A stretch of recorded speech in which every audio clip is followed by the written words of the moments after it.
کہ ہماری اصل شناخت وہ گواہ ہے، نہ کہ وہ شور مچاتی آواز۔ صحیح۔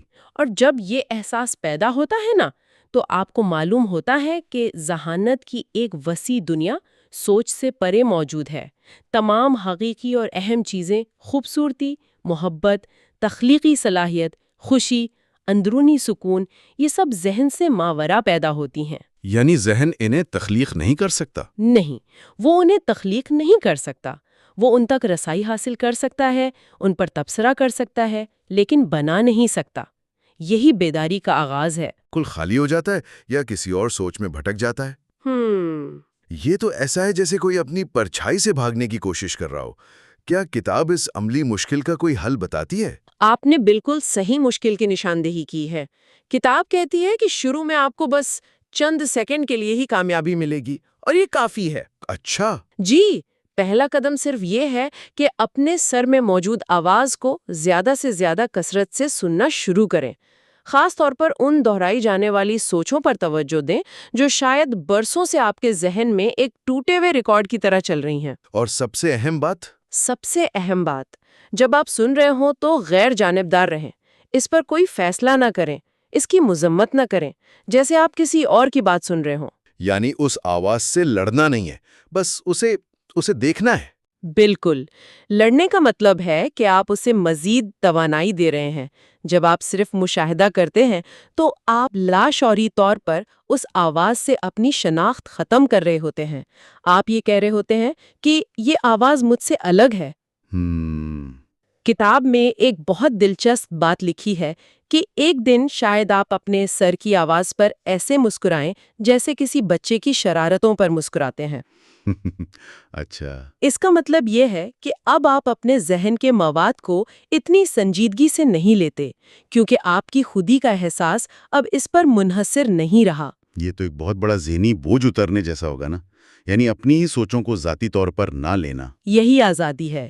ذہن کے بہاؤ میں پیدا ہونے والا ہر وقفہ، جب آپ صرف مشاہدہ کر رہے ہوتے ہیں، آپ کی شعور کی روشنی کو مزید مضبوط کرتا ہے۔ اور وقت کے ساتھ ساتھ یہ وقفے لمبے ہوتے جاتے ہیں۔ جی، اور آپ کو اندرونی سکون اور خاموشی کا احساس ہوتا ہے جو ذہن سے ماورا ہے۔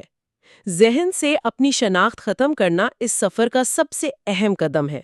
میں خود جب یہ مشق شروع کر رہی تھی تو مجھے احساس ہوا کہ میرے ذہن میں ایک ہی پریشانی پچھلے 10 سال سے چل رہی تھی، بس ہر بار اس کے کردار اور الفاظ بدل جاتے تھے۔ واقعی یہ ایک بہت بڑی دریافت ہوگی۔ بہت بڑی۔ یہ تو ہوئی خیالات کی بات، لیکن ان جذبات کا کیا کریں جو ان خیالات سے پیدا ہوتے ہیں؟ اکثر تو خیالات سے زیادہ جذبات ہمیں قابو کرتے ہیں۔ ایک چھوٹی سی سوچ غصے کا طوفان کھڑا کر سکتی ہے یا خوف سے پورا جسم ٹھنڈا پڑ جاتا ہے۔ کتاب ان دونوں کے تعلق کو کیسے بیان کرتی ہے؟ کتاب کے مطابق ذہن صرف سوچوں کا نام نہیں، اس میں ہمارے جذبات بھی شامل ہیں۔ اچھا۔ جذبات وہاں پیدا ہوتے ہیں جہاں ذہن اور جسم ملتے ہیں۔ آسان لفظوں میں، آپ کا جسم وہی محسوس کرتا ہے جو آپ کا ذہن سوچ رہا ہوتا ہے۔ جذبہ آپ کے ذہن کا جسم میں ایک عکس ہے۔ مثال کے طور پر ایک حملہ آور یا مخالف سوچ جسم میں ایک توانائی پیدا کرتی ہے جسے ہم غصہ کہتے ہیں۔ جسم لڑنے کے لیے تیار ہو جاتا ہے، یا خطرے کا خیال جسم کو سکیڑ دیتا ہے، اور یہ خوف کی جسمانی شکل ہے۔ تو اگر کبھی ہماری سوچ اور جذبات میں تضاد ہو، جیسے دماغ کہے اس رشتے میں رہنا ٹھیک نہیں، لیکن دل کہے میں اس کے بغیر نہیں رہ سکتا، تو سچائی کہاں ہے؟ کس کی سننی چاہیے؟ ایسی صورت میں جسم ہمیشہ زیادہ سچی تصویر پیش کرتا ہے۔ جذبات اس وقت آپ کی ذہنی حالت کی نسبتاً گہری سچائی ہوں گے۔ مطلب سوچ سے زیادہ سچے؟ جی، اگر ان دونوں میں کوئی واضح تضاد ہو تو اکثر سوچ جھوٹ ہوتی ہے اور جذبہ سچ ہوتا ہے۔ یہ آپ کی حتمی سچائی نہیں، لیکن اس وقت آپ کے ذہن کی حالت کی زیادہ گہری سچائی ہے، کیونکہ جذبات ان لاشعوری سوچوں کا عکس بھی ہوتے ہیں جن تک ہماری شعوری رسائی نہیں ہوتی۔ آپ شاید سوچ رہے ہوں کہ آپ نے کسی کو معاف کر دیا ہے، لیکن جب وہ شخص سامنے آتا ہے تو آپ کا جسم تناؤ محسوس کرتا ہے۔ وہ جسمانی احساس زیادہ سچا ہے۔ تو جیسے ہم نے خیالات کا مشاہدہ کرنا سیکھا، کیا ویسے ہی جذبات کے بھی مشاہدہ کیا جا سکتا ہے، یا وہ اتنے طاقتور ہوتے ہیں کہ ہمیں بہا لے جاتے ہیں؟ بالکل کیا جا سکتا ہے، اور یہ اتنا ہی ضروری ہے۔ عادت بنائیں کہ خود سے پوچھیں، اس لمحے میرے اندر کیا ہو رہا ہے؟ تجزیہ نہ کریں، صرف مشاہدہ کریں۔ صرف مشاہدہ؟ جی، اس سوال کا مقصد آپ کی توجہ اندر کی طرف لانا ہے۔ جب آپ غصہ محسوس کریں تو صرف میں غصے میں ہوں کہہ کر رک نہ جائیں۔ اس توانائی کو اپنے جسم میں محسوس کرنے کی کوشش کریں۔ کیسے؟ کیا یہ آپ کے سینے میں ہے؟ آپ کے معدے میں؟ اس کی تپش کیسی ہے؟ اس کا فیصلہ کیے بغیر صرف اسے محسوس کریں۔ اس سے کیا ہوگا؟ کیا جذبہ ختم ہو جائے گا؟ فوری طور پر شاید نہ ہو، لیکن آپ اس جذبے کے ساتھ اپنی شناخت ختم کر دیں گے۔ جب آپ جذبے کو قابو میں لائے بغیر اسے موجود رہنے کی اجازت دیتے ہیں تو آپ جذبہ نہیں رہتے، آپ دیکھنے والے بن جاتے ہیں۔ صحیح۔ ہمارے اندر ایک توانائی کی شکل میں جمع ہو جاتے ہیں جسے ٹولی، درد جسم یا پین باڈی کہتے ہیں۔ درد جسم؟ یہ تو بہت سنگین لگ رہا ہے۔ ہے بھی؟ کیا یہ ماضی کی تکلیفوں کا بھوت ہے جو ہمارے اندر رہتا ہے؟ ایک طرح سے جی ہاں، یہ ایک نیم خود مختار توانائی کی شکل ہے جو پرانے درد پر زندہ رہتی ہے اور مزید درد پیدا کرنا چاہتی ہے۔ مزید درد؟ کیوں؟ کیونکہ وہ اس کی خوراک ہے۔ جب یہ فعال ہوتا ہے تو یہ آپ کی سوچ کو انتہائی منفی بنا دیتا ہے تاکہ یہ اس منفی توانائی سے خود کو مزید مضبوط کر سکے۔ آپ خود کو یا دوسروں کو تکلیف پہنچانے والے حالات پیدا کرتے ہیں صرف اس لیے کہ درد جسم کو اپنی خوراک مل سکے۔ اوہ، جب آپ اپنے جذبات کا مشاہدہ کرتے ہیں تو آپ دراصل اس درد جسم کو شعور کی روشنی میں لا رہے ہوتے ہیں، اور شعور کی روشنی میں یہ زندہ نہیں رہ سکتا۔ آپ اس کی توانائی کا ایندھن بننا بند کر دیتے ہیں۔ تو اس ساری گفتگو کا خلاصہ یہ ہے کہ ہم اپنے ذہن کی مسلسل آواز نہیں بلکہ اس کے پیچھے موجود خاموش مشاہدہ کار ہیں، جی، اور اپنے خیالات اور جذبات، خاص طور پر اس درد جسم کو غیر جانبداری سے مشاہدہ کر کے ہم اس ذہن کی گرفت سے آزاد ہو سکتے ہیں اور ایک گہرے سکون اور حقیقی وجود کا تجربہ کر سکتے ہیں۔ یہ تو ایک اندرونی انقلاب کی طرح ہے۔ بالکل۔ اور یہیں سے گہرا سوال پیدا ہوتا ہے جسے ہم آئندہ گفتگو کے لیے چھوڑ سکتے ہیں۔ وہ کیا؟ جب ہم اپنے ذہن اور درد جسم سے شناخت ختم کر لیتے ہیں تو پھر ہم کون ہیں؟ اگر میں اپنی سوچیں نہیں ہوں، اپنے جذبات نہیں ہوں، اپنی کہانیاں نہیں ہوں، تو پھر کیا باقی بچتا ہے؟ یہ سفر ہمیں صرف سکون نہیں دیتا بلکہ ہماری شناخت کے بنیادی سوال پر لا کھڑا کرتا ہے۔ یہ ایک بہت اہم نقطہ ہے۔ یہ سفر صرف خیالات کا مشاہدہ کرنے سے کہیں زیادہ گہرا ہے۔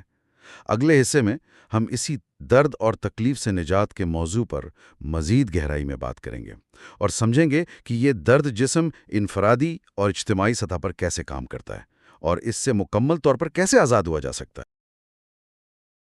پچھلی نشست میں ہم نے اس مجرم کی نشاندہی کی تھی جو ہماری روزمرہ کی پریشانی کے پیچھے ہے، ہمارا اپنا ذہن۔ جی، اور ایکارٹ ٹولے کی کتاب دی پاور آف ناؤ کی مدد سے ہم نے یہ سمجھا کہ ہم اپنے بے قابو خیالات کا مجموعہ نہیں ہے۔ بالکل۔ آج ہم اسی مشن کو، آپ کہہ سکتے ہیں، مزید گہرائی میں لے کر جا رہے ہیں۔ آج ہم اپنے دکھوں کے دو پوشیدہ ذرائع کا شکار کریں گے۔ پہلا، وہ تکلیف جو ہم ہر روز، ہر لمحہ خود اپنے لیے پیدا کرتے ہیں، اور دوسرا، ایک بہت پرانا اور زیادہ خطرناک بھوت، ماضی کا ایک سایہ جو ہمارے اندر رہتا ہے۔ اور ہمارا مقصد یہ جاننا ہے کہ ان دونوں کو ایک ہی طاقتور ہتھیار سے کیسے ناکارہ بنایا جائے، شعور یعنی کانشسنس۔ جی۔ اور یہ مشن اس لیے بھی ضروری ہے کیونکہ کتاب کا جو مرکزی دعویٰ ہے وہ یہی ہے کہ انسان کی زیادہ تر تکلیف غیر ضروری اور خود ساختہ ہے۔ یہ ایک بہت بڑا دعویٰ ہے۔ بہت بڑا، اور سچ پوچھیں تو پہلی بار سننے میں ایک الزام کی طرح بھی لگ سکتا ہے، جیسے کوئی کہہ رہا ہو کہ تم اپنے دکھ کے خود ذمہ دار ہو۔ بالکل، یہی بات مجھے بھی کھٹکی تھی۔ مطلب یہ کہنا کہ ہماری تکلیف خود ساختہ ہے ایک بہت ہی سخت بات لگتی ہے۔ صحیح۔ آئیے آج اسی خیال کو پوری طرح کھولتے ہیں اور سمجھتے ہیں کہ ٹولے کا اصل مطلب کیا ہے، کیونکہ اگر یہ سچ ہے تو یہ ہماری زندگی بدل سکتا ہے۔ یقیناً۔ تو پہلا سوال، ہم حال میں یعنی اس لمحے میں اپنے لیے مزید تکلیف پیدا کرنا کیسے بند کریں؟ کتاب کہتی ہے کہ ساری مصیبت کی جڑ حال سے انکار یا مزاحمت ہے۔ جی، مزاحمت یا ریزسٹنس، یہ ایک بہت بہت اہم لفظ ہے۔ اس کا مطلب ہے اس لمحے میں جو کچھ ہو رہا ہے اسے ذہنی طور پر قبول نہ کرنا، اس کے خلاف لڑنا۔ اس کے خلاف لڑنا۔ اور ہمارا ذہن یہ کام ہر وقت کرتا ہے کیونکہ اس کی ساخت ہی ایسی ہے۔ آپ دیکھیں، ذہن کو وقت سے الگ کر ہی نہیں سکتے، ان کا چولی دامن کا ساتھ ہے۔ اچھا، ذہن یا تو ماضی کے تجربات پر غور کرتا ہے، ایسا کیوں ہوا، ویسا نہیں ہونا چاہیے تھا، یا پھر مستقبل کی فکر کرتا ہے، اگر ایسا ہو گیا تو کیا ہوگا۔ تو اس کا مطلب یہ ہوا کہ اب یعنی موجودہ لمحہ ذہن کے لیے ایک انجان علاقہ ہے۔ بالکل، ایک ایسی جگہ جہاں اس کا کنٹرول نہیں چلتا، کیونکہ اب میں نہ ماضی ہے نہ مستقبل، یہ وقت سے باہر ہے۔ اس لیے ذہن اسے اپنے وجود کے لیے ایک خطرہ سمجھتا ہے اور مسلسل اس سے بھاگتا ہے، اور اسی بھاگنے، اسی مزاحمت سے تکلیف پیدا ہوتی ہے۔ یعنی ہم جو ہو رہا ہے اس سے لڑ رہے ہوتے ہیں بجائے اس کے کہ اس حقیقت کو تسلیم کریں جو ہمارے سامنے ہے۔ جی، اچھا، ایک منٹ، یہ بات سمجھنا تھوڑا مشکل ہے۔ قبول کرنے کا خیال کسی بہت ہی بری صورتحال میں، جیسے کوئی سنگین بیماری یا کسی اپنے کی بے وفائی، یہ تو شکست تسلیم کرنے جیسا لگتا ہے نا؟ ہاں بالکل، یہ تو بے عملی کی طرف لے جائے گا۔ کیا اس کا یہ مطلب نہیں کہ ہم ہاتھ پر ہاتھ دھر کر بیٹھ جائیں؟ یہ سب سے عام اور سب سے اہم غلط فہمی ہے۔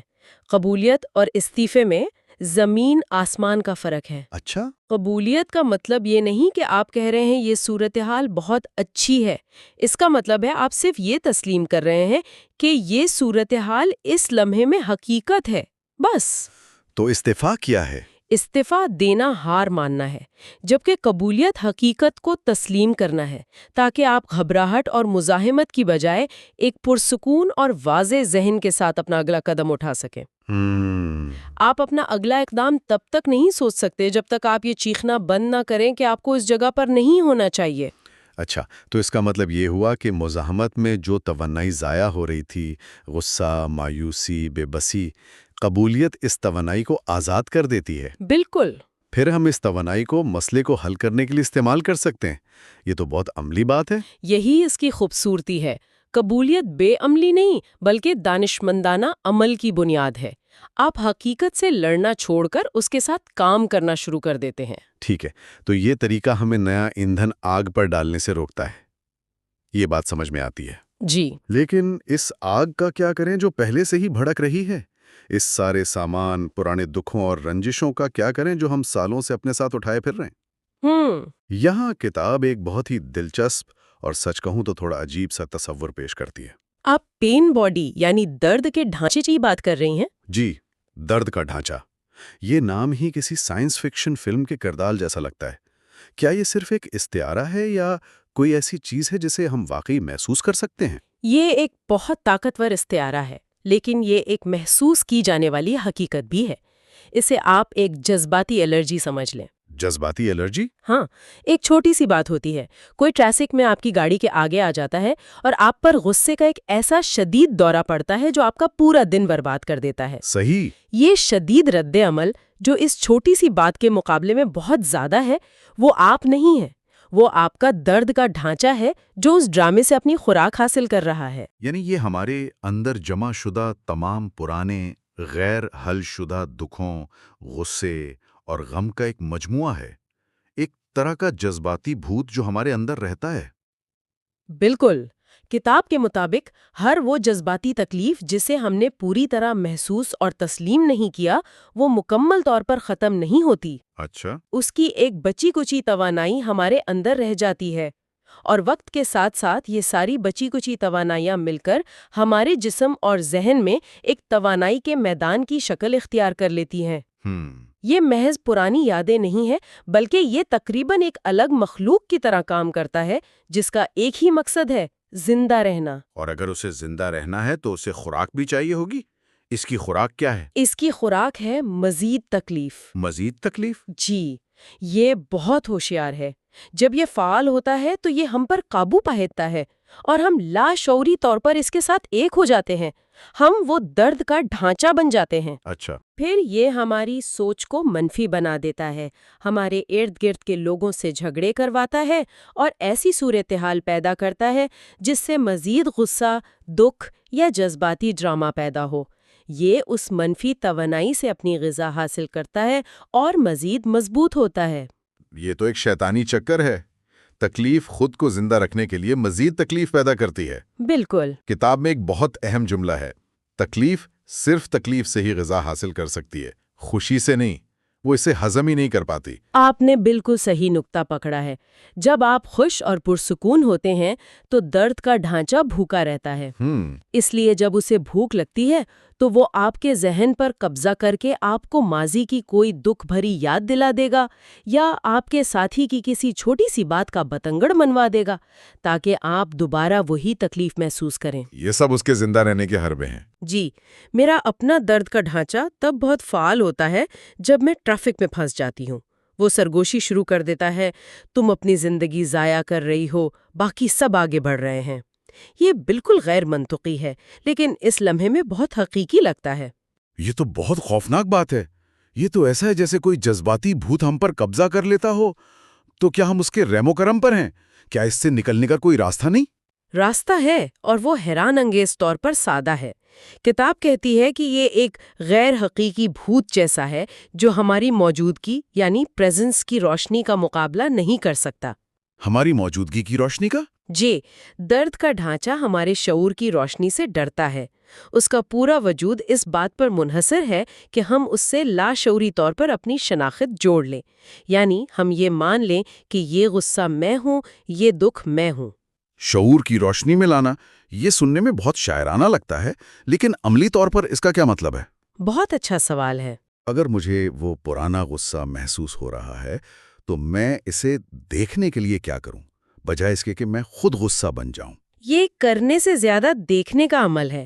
تصور کریں کہ تکلیف ایک تاریک کمرے میں چھپا ہوا ایک عفریت ہے۔ ٹھیک ہے۔ جب تک کمرے میں اندھیرا ہے وہ بہت خوفناک ہے اور آپ کو کنٹرول کرتا ہے۔ شعور یا موجودگی بس اس کمرے کی بتی جلانے کا نام ہے۔ اچھا۔ آپ اس عفریت سے لڑتے نہیں ہیں، آپ بس اسے واضح طور پر دیکھتے ہیں۔ آپ کہتے ہیں، اچھا تو یہ ہے غصہ۔ جس لمحے آپ اسے اس کی اصلیت میں دیکھ لیتے ہیں، صرف ایک توانائی، ایک پرانی عادت، وہ آپ پر اپنی گرفت کھونا شروع کر دیتا ہے۔ یعنی اب آپ اس کے قبضے میں نہیں ہیں، بلکہ آپ وہ ہیں جس کے ہاتھ میں ٹارچ ہے۔ بالکل۔ تو اس کا مطلب ہے کہ ہم رد عمل دینے یا اس کے مطابق عمل کرنے کے بجائے صرف اس کا مشاہدہ کرتے ہیں، جیسے ایک سائنسدان کسی موسمی تبدیلی کا مشاہدہ کرتا ہے۔ بالکل، یہ آپ کی اندرونی زبان کو بدلنے سے شروع ہوتا ہے۔ میں اداس ہوں سوچنے کے بجائے آپ سوچتے ہیں، میں دیکھ رہا ہوں کہ میرے اندر اداسی کا احساس موجود ہے۔ فرق سمجھ میں آیا۔ فرق دیکھ رہے ہیں آپ نے ایک فاصلہ پیدا کر دیا۔ پھر آپ اس احساس کے بارے میں تجسس پیدا کرتے ہیں۔ یہ آپ کے جسم میں کہاں محسوس ہو رہا ہے؟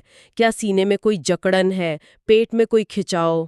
بغیر کسی فیصلے کے صرف اسے دیکھنا ہے۔ جی، صرف اسے دیکھنا ہے۔ یہ سادہ سا غیر جانبدارانہ مشاہدہ ہی وہ چابی ہے جو درد کے ڈھانچے کے ساتھ آپ کی شناخت کو توڑ دیتی ہے۔ آپ اس کے تماشائی یا نگران واچر بن جاتے ہیں۔ اور جب یہ شناخت ٹوٹ جاتی ہے تو اس کا نتیجہ کیا ہوتا ہے؟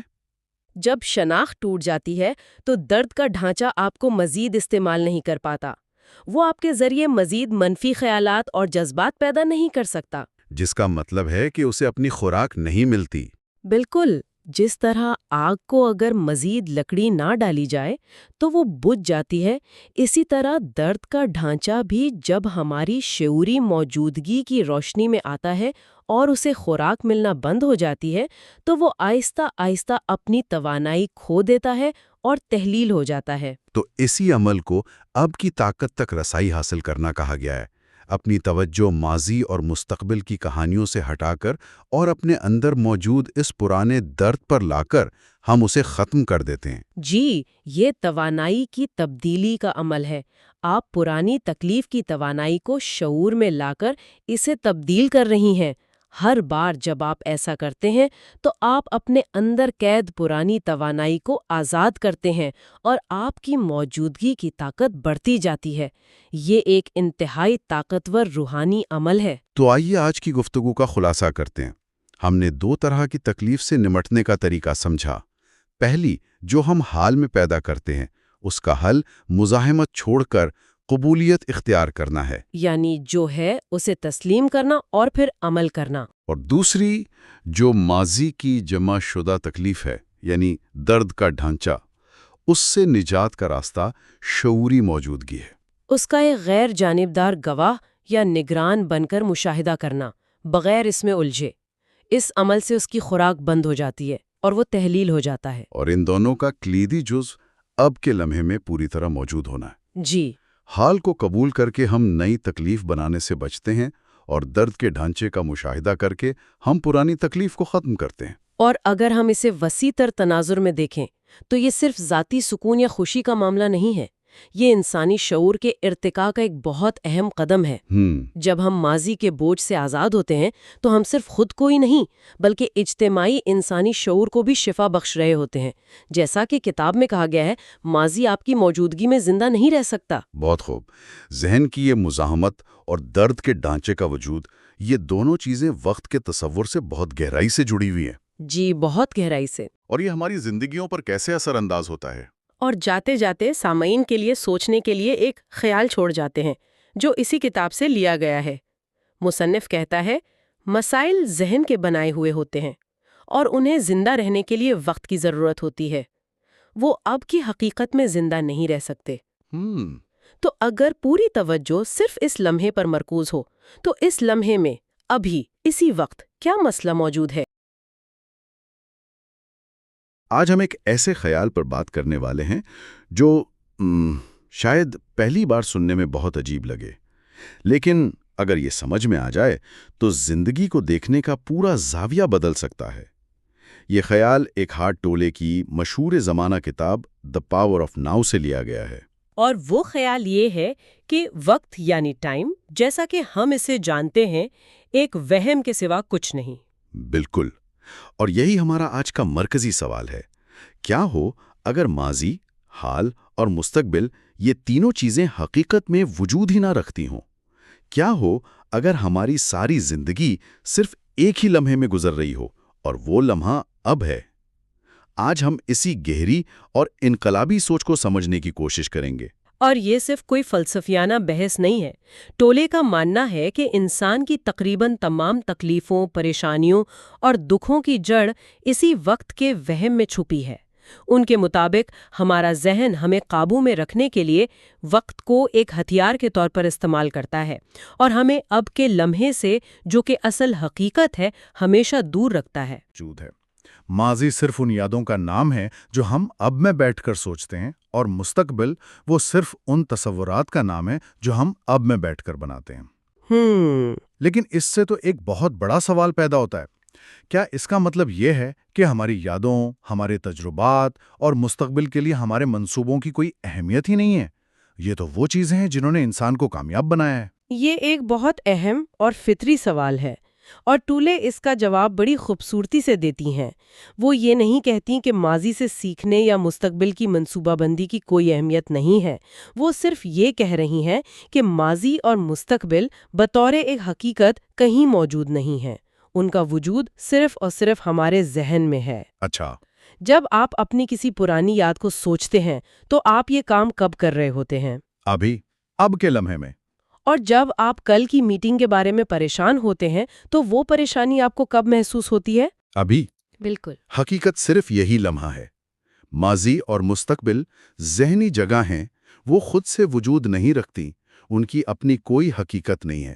ان کی حقیقت صرف تب بنتی ہے جب ہمارا ذہن انہیں اب کے لمحے میں لے آتا ہے۔ یہ بات سمجھنے کے لیے ٹولے ایک بہت دلچسپ مثال بھی دیتے ہیں۔ وہ کہتے ہیں کہ فرض کریں کہ اس سیارے سے تمام انسان ختم ہو جائیں، صرف جانور، پودے اور پہاڑ رہ جائیں۔ جی۔ وہ پوچھتی ہیں کہ کیا اس دنیا میں ماضی اور مستقبل کا کوئی تصور باقی رہے گا؟ کیا ایک عقاب جو آسمان میں اڑ رہا ہے یا ایک پرانا بلوط کا درخت یہ سوچے گا کہ کل موسم کیسا تھا یا اگلے ہفتے کیا ہوگا؟ نہیں، بالکل نہیں۔ ان کے لیے کیا وقت ہوا ہے کا سوال ہی بے معنی ہے۔ ان کے لیے ہر لمحہ صرف اب ہے، زندگی بس ہو رہی ہے۔ وقت کا تصور، ماضی اور مستقبل کی تقسیم، یہ خالصتاً انسانی ذہن کی ایجاد ہے۔ تو اس کا مطلب یہ ہوا کہ ہماری زیادہ تر پریشانیاں، خوف اور پچھتاوے ایسی چیزوں سے جڑے ہیں جو حقیقت میں موجود ہی نہیں ہیں۔ ہم ہم یا تو ایسی چیزوں پر پچھتا رہے ہوتے ہیں جو گزر چکے ہیں اور اب موجود نہیں، یا ایسی چیزوں سے ڈر رہے ہوتے ہیں جو ابھی آئی نہیں اور شاید کبھی آئیں بھی نہ۔ یہ تو بہت عجیب سوچ ہے۔ اور یہیں سے ٹولے ایک بہت اہم فرق واضح کرتی ہیں جو اس پوری بات کو سمجھنے کی چابی ہے۔ وہ کہتی ہیں کہ وقت کی 2 قسمیں ہیں، ایک ہے گھڑی کا وقت یعنی کلاک ٹائم، اور دوسرا ہے نفسیاتی وقت یعنی سائیکولوجیکل ٹائم۔ اچھا، ان دونوں میں کیا فرق ہے؟ گھڑی کا وقت تو سیدھا سادہ لگتا ہے، جیسے گھڑی پر نظر آنے والا وقت۔ ہاں، گھڑی کا وقت کا عملی استعمال ہے۔ یہ ایک بہت مفید ذریعہ ہے، جیسے صبح 7 بجے کا الارم لگانا، دوپہر 2 بجے کسی سے ملنے کا وعدہ کرنا، یا یہ یاد رکھنا کہ پچھلے پروجیکٹ میں کیا غلطی ہوئی تھی تاکہ اگلی بار اسے نہ دہرایا جائے۔ اس کے بغیر ہماری عملی زندگی نہیں چل سکتی، اور ٹولے اس کے استعمال سے منع نہیں کرتی۔ ٹھیک ہے، یہ تو سمجھ آتا ہے، لیکن پھر یہ نفسیاتی وقت کیا ہے اور یہ اتنا خطرناک کیوں ہے؟ ٹولے نفسیاتی وقت کو ایک ذہنی بیماری کہتی ہیں۔ یہ وہ حالت ہے جب ہم اپنی شناخت ماضی کی کہانیوں اور مستقبل کے خوابوں سے جوڑ لیتے ہیں۔ ماضی کا بوجھ اٹھائے پھرنا، میرے ساتھ ایسا کیوں ہوا، اس نے مجھے دھوکہ دیا، کاش میں نے وہ فیصلہ نہ کیا ہوتا، یہ سب نفسیاتی وقت ہے۔ اور مستقبل کے بارے میں؟ مستقبل کے بارے میں یہ سوچ کہ جب مجھے وہ نوکری مل جائے گی تب میں خوش ہوں گا، جب میرا اپنا گھر ہوگا تب زندگی مکمل ہو جائے گی، جب بچے بڑے ہو جائیں گے تب سکون ملے گا۔ یہ مسلسل مستقبل میں خوشی کو ملتوی کرنا بھی نفسیاتی وقت ہے۔ اس سوچ میں ہم اب کے لمحے کو صرف مستقبل تک پہنچنے کا ایک ذریعہ سمجھتے ہیں، جبکہ حقیقت یہ ہے کہ زندگی صرف اب میں ہی ہے۔ ایک منٹ، یہ تو میری اور شاید ہم سب کی پوری زندگی کی کہانی ہے۔ میں ہمیشہ یہی سوچتا ہوں کہ جب یہ پروجیکٹ ختم ہو جائے گا تب سکون ملے گا، یا جب چھٹیاں آئیں گی تب میں خوش ہوں گا۔ کیا ٹولے یہ کہہ رہی ہیں کہ یہ سوچ ہی بذات خود ایک بیماری ہے؟ ان کے مطابق ہاں، کیونکہ یہ سوچ آپ کو حال سے کاٹ دیتی ہے اور ایک ایسی جگہ پر زندہ رکھتی ہے جو موجود ہی نہیں۔ اور اس کی سنگینی کو سمجھانے کے لیے وہ ایک انتہائی ہولناک مثال دیتی ہیں۔ وہ کہتی ہیں کہ تاریخ میں بڑی بڑی تحریکوں اور نظریات کو دیکھیں، جیسے کمیونزم، نیشنلزم یا کوئی بھی انتہا پسند مذہبی نظریہ۔ ٹھیک ہے، ان سب میں ایک بات مشترک ہوتی ہے، وہ ایک بہتر مستقبل کا وعدہ کرتے ہیں، ایک ایسی جنت کا خواب دکھاتے ہیں جو آنے والے وقت میں بنے گی۔ بالکل، قربانیاں آج دو تاکہ آنے والی نسلیں خوشحال ہوں۔ لیکن اس مستقبل کی جنت کو حاصل کرنے کے نام پر حال میں کیا کیا کیا گیا؟ ٹولے کے مطابق صرف کمیونزم کے نظریے کے تحت ایک بہتر مستقبل بنانے کے لیے روس، چین اور دوسری جگہوں پر اندازاً 50 ملین لوگوں کو حال میں قتل کر دیا گیا۔ 50 ملین؟ یہ سوچنا بھی مشکل ہے کہ ایک تصور کے لیے اتنے حقیقی انسانوں کو مار دیا گیا۔ یہ تو ایسا ہے کہ حال میں موجود لوگوں اور ان کی زندگیوں کی اس مستقبل کے خواب کے آگے کوئی قیمت ہی نہیں تھی۔ یہی نفسیاتی وقت کی انتہا ہے۔ جب مستقبل کا تصور حال سے زیادہ اہم ہو جائے تو تباہی یقینی ہے، اور یہی چیز چھوٹے پیمانے پر ہماری ذاتی زندگیوں میں ہوتی ہے۔ ہم اپنے حال کے سکون کو، اپنے رشتوں کو، اپنی صحت کو ایک ایسے مستقبل کے لیے قربان کر دیتے ہیں جس کی کوئی گارنٹی نہیں۔ ہم اب جینا بھول جاتے ہیں۔ یہ واقعی چونکا دینے والی بات ہے۔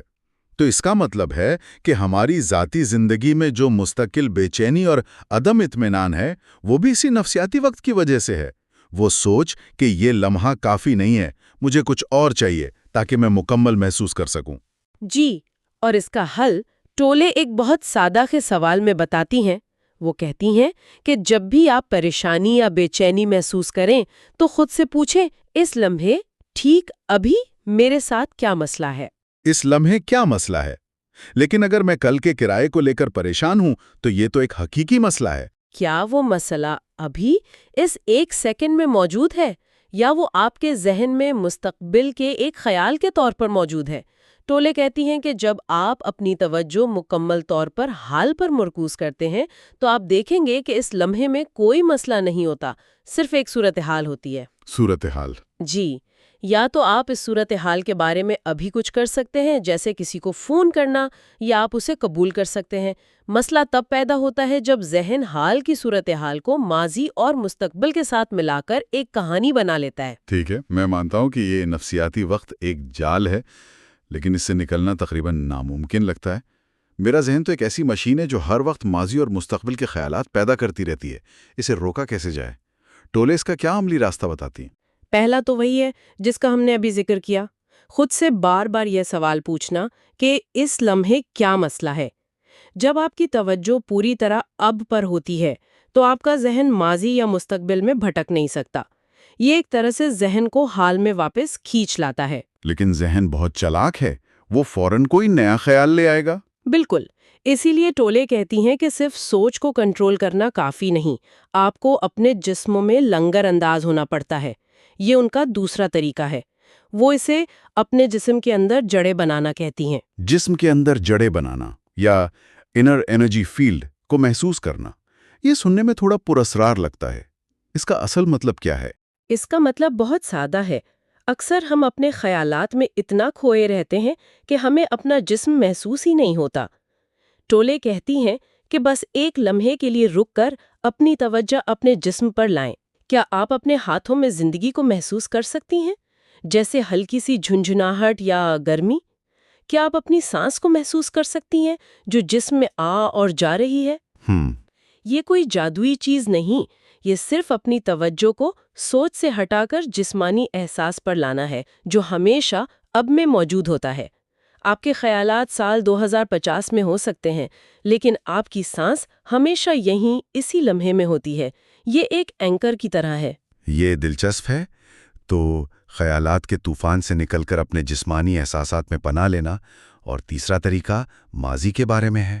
جی، ٹولے کہتی ہیں کہ ماضی کو ہر لمحہ مرنے دو۔ اس کا مطلب یہ نہیں کہ آپ اپنی یادداشت کھو دیں۔ اس کا مطلب یہ ہے کہ آپ ماضی کو صرف تب یاد کریں جب وہ حال سے متعلق ہو۔ جیسے کسی پچھلے تجربے سے سیکھنا؟ صحیح۔ غیر ضروری طور پر ماضی کی کہانیوں کو اپنے ذہن میں دہراتے نہ رہیں۔ یہ ایسا ہے جیسے ہم نے اپنی پیٹھ پر پرانی کہانیوں کا ایک بھاری بیگ اٹھایا ہوا ہے اور ہم سمجھتے ہیں کہ یہی ہماری شناخت ہے۔ ٹولے کہتی ہیں کہ آپ اس بیگ کو نیچے رکھ سکتے ہیں، اور صرف تب اس میں سے کچھ نکالیں جب واقعی ضرورت ہو۔ بالکل، کیونکہ ماضی آپ کی موجودگی یعنی پریزنس میں زندہ نہیں رہ سکتا۔ جب آپ پوری طرح حال میں ہوتے ہیں تو ماضی کی کہانیوں کی آپ پر جو جذباتی گرفت ہوتی ہے وہ کمزور پڑ جاتی ہے، اس کی طاقت ختم ہو جاتی ہے۔ یہ سب سننے میں تو بہت طاقتور لگتا ہے، لیکن عملی طور پر بہت مشکل ہوگا، خاص طور پر جب ذہن مسلسل بھٹکنے کا عادی ہو چکا ہو، ہر وقت خیالات آتے رہتے ہیں۔ اور یہی مشق ہے، کوئی بھی ایک دن میں اس میں ماہر نہیں ہو جاتا۔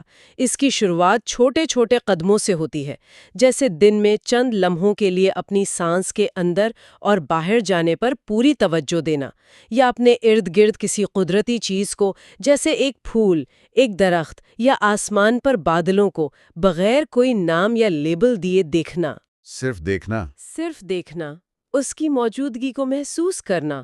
جب آپ ایسا کرتے ہیں تو آپ کا ذہن خاموش ہو جاتا ہے اور آپ کو زندگی کا وہ گہرا بہاؤ محسوس ہوتا ہے جو آپ کی زندگی کے حالات یعنی آپ کی لائف سچویشن کے نیچے ہمیشہ موجود رہتا ہے۔ تو آج کی اس گہری گفتگو کا خلاصہ یہ ہے کہ وقت جیسا کہ ہمارا ذہن اسے دیکھتا ہے، یعنی ماضی اور مستقبل کا ایک لامتناہی سلسلہ، ایک وہم ہے۔ اصل طاقت، سکون اور حقیقی زندگی صرف اور صرف اب کے لمحے میں پائی جاتی ہے۔ گھڑی کے وقت کو عملی زندگی کے لیے استعمال کرنا ضروری ہے، لیکن نفسیاتی وقت کے جال سے، یعنی ماضی کے پچھتاووں اور مستقبل کی پریشانیوں سے خود کو آزاد کرانا ہی حقیقی روشن خیالی کی طرف پہلا قدم ہے۔ بالکل، اور یہیں سے ایک اور گہرا سوال پیدا ہوتا ہے جو ہمیں مزید سوچنے پر مجبور کرتا ہے۔ اگر اب میں رہنا اتنا ہی طاقتور ہے اور ہماری تمام تکالیف کا حل اسی میں ہے، تو آخر ہمارا ذہن ہمیں اس سے دور رکھنے کے لیے اتنی شدید اور مسلسل کوشش کیوں کرتا ہے؟ وہ کیوں چاہتا ہے کہ ہم ماضی کے پچھتاووں اور مستقبل کی پریشانیوں میں ہی الجھے رہیں؟ یہ ایک بہت اہم سوال ہے۔ شاید اس لیے کہ ذہن اپنی بقا کے لیے ایسا کرتا ہے۔ اگر ماضی اور مستقبل نہ ہوں تو شاید ذہن کی شناختی خطرے میں پڑ جائے۔ جی، اور اگلی بار ہم انہی ذہنی چالوں پر بات کریں گے جو ہمیں حال میں رہنے سے روکتی ہیں اور ہمیں ماضی اور مستقبل کے اس نہ ختم ہونے والے چکر میں الجھائے رکھتی ہیں۔ پچھلے دنوں میں اپنی گاڑی چلا رہی تھی اور مجھے اچانک احساس ہوا کہ میں نے پورا راستہ صرف اپنے کام کی میٹنگ کے بارے میں سوچتے ہوئے گزار دیا۔ پھر شام کو گھر پہنچی تو اگلے دن کی فکر شروع ہو گئی۔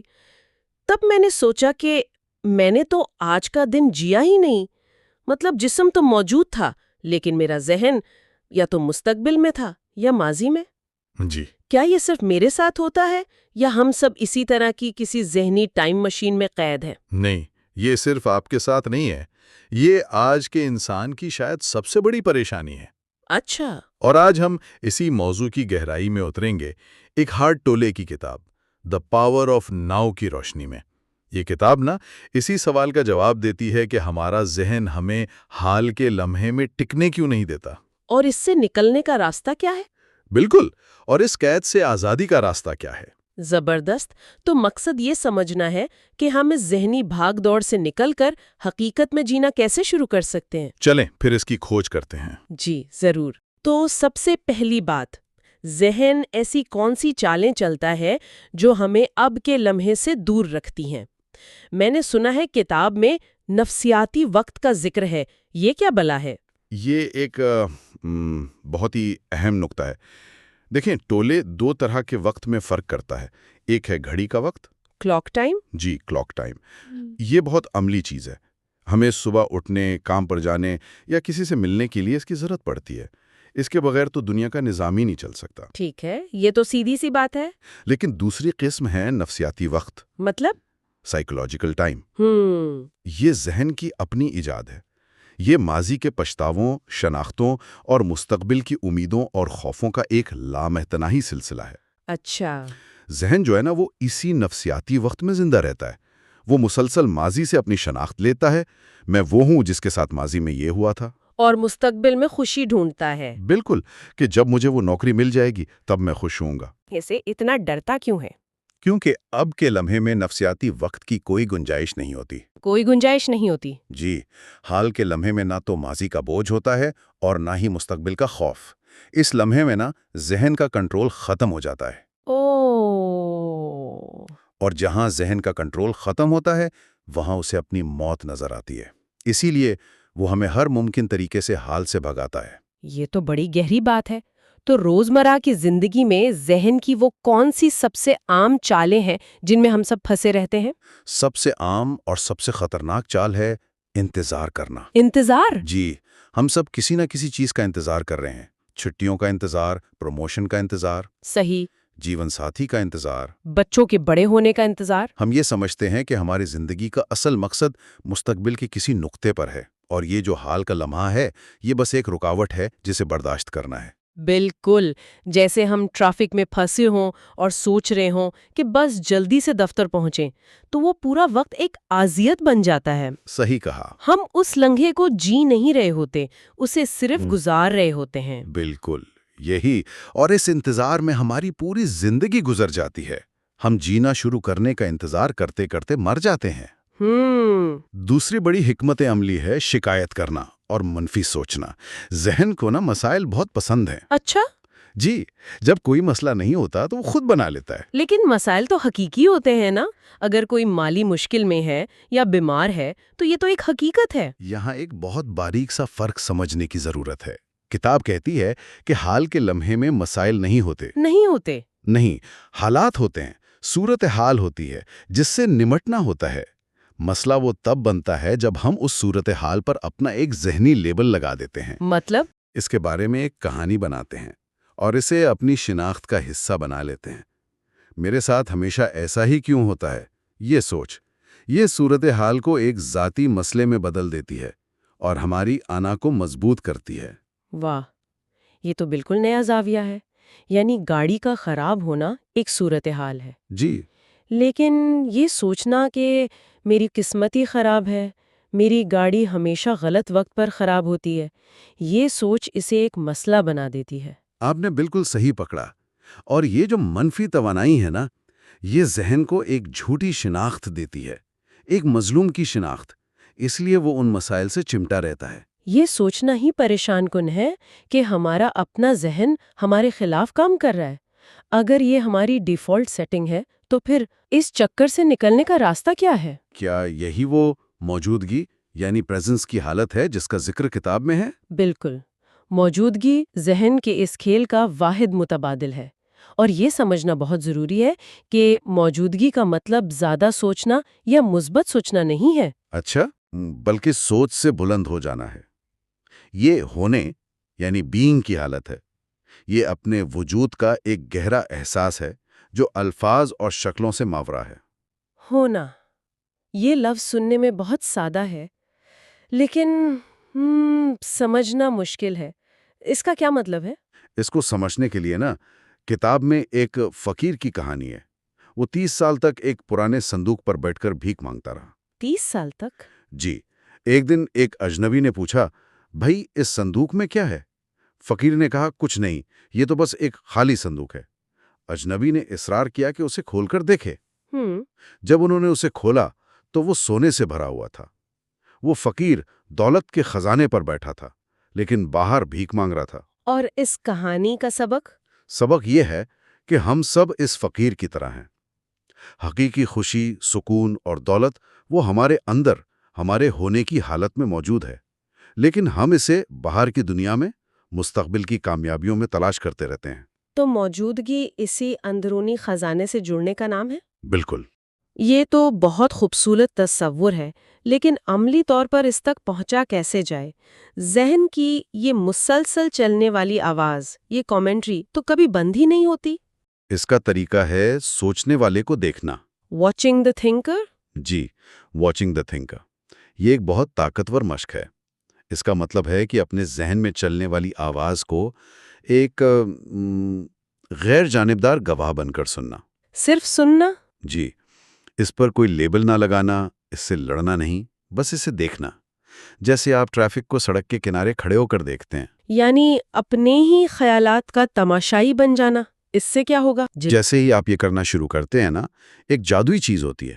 آپ کو احساس ہوتا ہے کہ جو آواز سوچ رہی ہے وہ آپ نہیں ہے۔ میں نہیں ہوں۔ نہیں، بلکہ آپ وہ ہیں جو اس آواز کو سن رہا ہے۔ اس مشاہدے کے عمل سے آپ اپنے ذہن سے الگ ہو جاتے ہیں۔ خیالات آتے ہیں اور چلے جاتے ہیں، لیکن آپ یعنی آپ کا شعور وہی رہتا ہے۔ یہ سوچ سے بلند ایک ذہانت کو بیدار کرتا ہے۔ یہ تو ذہن کو بدل دینے والا خیال ہے کہ میرے اندر جو ہر وقت بولنے والا ہے وہ میں نہیں ہوں۔ لیکن کیا اس کے لیے کسی پہاڑ پر جا کر مراقبہ کرنا پڑے گا؟ میں اسے اپنی مصروف زندگی میں کیسے لا سکتی ہوں؟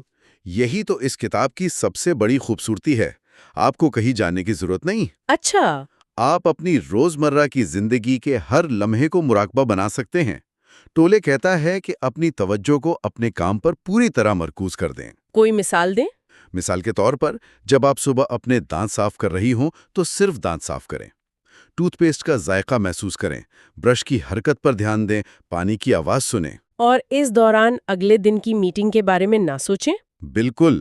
جب آپ سیڑھیاں چڑھ رہی ہوں تو ہر قدم کو محسوس کریں۔